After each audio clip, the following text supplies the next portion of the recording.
Audio Jungle.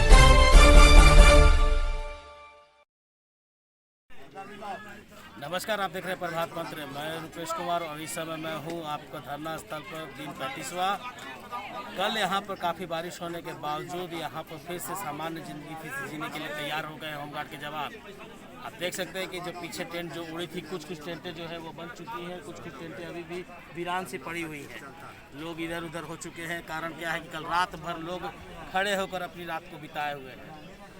फिलहाल एक तो ये था, दूसरा कि अभी मालूम चला है, हमें संज्ञान में आया है कि यहाँ पर आपदा प्रबंधन की तरफ से इन्हें नोटिस शायद की जारी की गई है कि जेल भरो आंदोलन के इनको परमिशन नहीं दी जाएगी।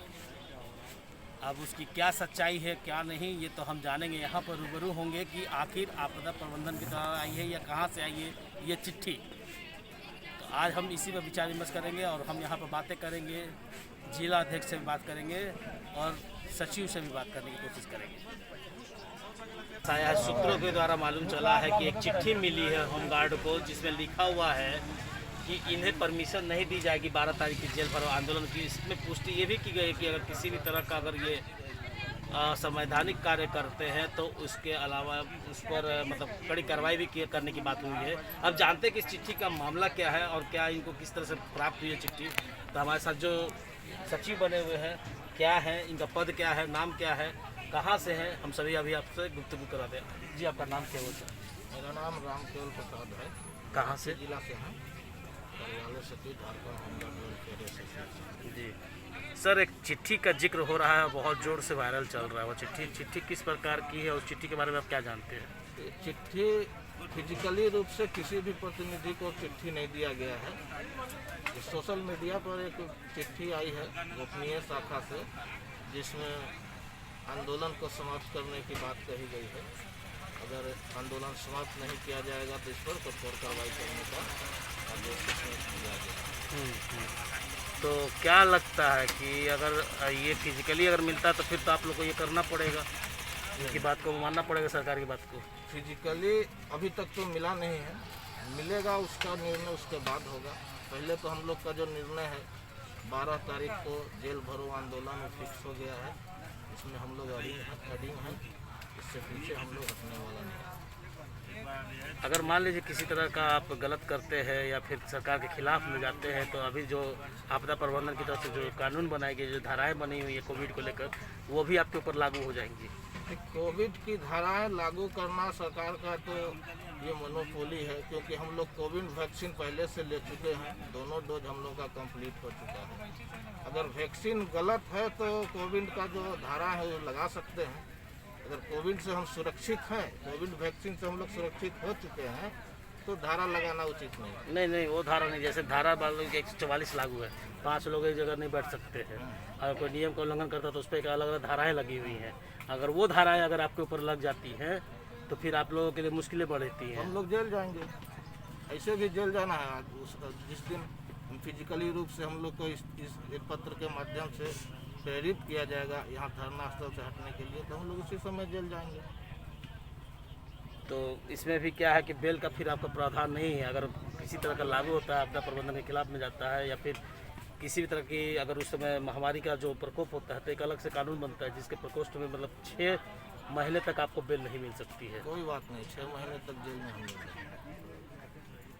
आपने सुना कि बिल्कुल अडिग हैं, हर तरह से अडिग है, डिटरमाइन हो चुका है इनको कि ये 6 महीने तक जेल का अगर होता है, अगर प्रशासन ने किसी तरह से इनके ऊपर में अगर कोई धाराएं लागू कर दिया और किसी धारा के अंतर्गत इन्हें जेल में भी रहना पड़े 6 महीना, तो उसके लिए भी ये तैयार है। अब देखना ये बनेगा कि आखिर होगा तो होगा क्या। चिट्ठी आनी थी कुछ और वायरल हो रही है कोई और।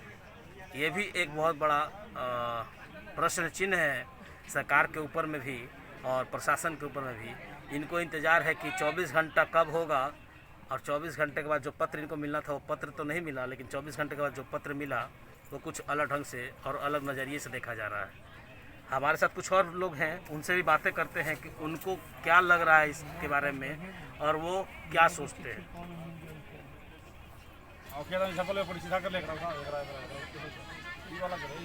हमारे साथ एक और जवान बने हुए हैं, उनसे हम बातें करते हैं, उनका परिचय जानते हैं। जी, आपका नाम क्या हुआ? गणेश शर्मा, कहाँ से हैं आप? रांची जिला। रांची जिला से। गणेश जी, बताया कि चिट्ठी आई हुई है, उस चिट्ठी पर क्या टिप्पणी है आपकी?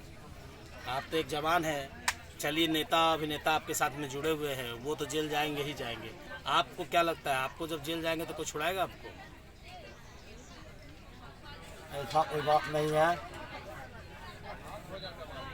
मेरा साथी जाएगा जेल तो हम भी जाएंगे जेल, इसमें कोई दो बात नहीं है, ठीक है। और हक की लड़ाई के लिए अगर जेल जाते भी हैं तो ये मेरा महानता है, ठीक ना। और 6 महीना क्या 6 साल रहे लगातार, 6 साल लगातार रहे जब तक बिहार के तर्ज पर नहीं मिलेगा तो सुनिश्चित नीति, समान आम समान वेतन और भविष्य निधि और पेंशन, ये गणेश, कल रात मैं सरकार से, प्रशासन से सवाल करता हूँ कि क्या गुनाह किया हुआ है इन लोगों ने। अगर इन्होंने अपनी एक छोटी सी मांग रखी है तो उस मांग को पूरी क्यों नहीं की जा रही? किस जगह, बार बार मैं एक सवाल करता हूँ, किस जगह जाके पेच फंसी हुई है? सरकार भी इस पर एक बार सोचे, चाहे पक्ष हो चाहे विपक्ष हो, दोनों ही बैठ सकते हैं। कोई मुद्दा, कोई उलझन अगर हो तो वो बैठ के सुलझाया जा सकता है।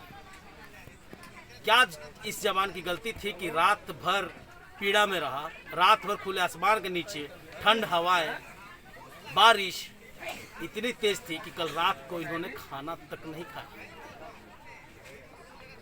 अपने परिवार में जब ये होते हैं तो ये अपनी फैमिली के साथ में रहते हैं और एकदम छत में रहते हैं, लेकिन यहाँ बेछत ये है। एक टेम्प्रोरी, हम अपने कैमरामैन से बोलेंगे, एक टेम्प्रोरी जो कि देख सकते हैं, टेम्प्रोरी प्लास्टिक जो कि फट चुकी है, छिन्न भिन्न हो चुकी है, उसके बावजूद भी ये रात भर किस तरह से अपनी रात को गुजारा गया है, कैसे गुजारे हैं, ये इनसे ज्यादा पीड़ा कोई नहीं जानता होगा। इस पीड़ा को जानने के लिए सरकार में से या फिर किसी प्रशासन के बड़े अधिकारी को एक रात इनके साथ गुजारने पड़े, तभी मालूम चलेगा कि ये रात किस तरह की रात होती है। लेकिन इस रात को जानने के लिए क्या अभी तक कोई आया है? जी नहीं, क्योंकि मैं 35 दिन से लगातार यहाँ पर रिपोर्टिंग कर रहा हूँ और 35 दिनों में कौन क्या आया और क्या कहा, वो टोटल हमने दर्शकों तक पहुंचाने की कोशिश की। आज मैं फिर यहाँ पर आया हूँ और जिस दशा में इनको देखा हूँ, फिर से वो दशा देखने के बाद दिल दहल जाने वाली बात है। लेकिन उसके बाद भी इनके चेहरे पर सिकन नहीं है, क्योंकि सर पर कफन बांध चुके हैं, आर या पार। ऐसे ही न्यूज के साथ बने रहे, देखते रहे प्रभात पथ। कैमरामैन आकाश के साथ रुपेश कुमार। Audio Jungle.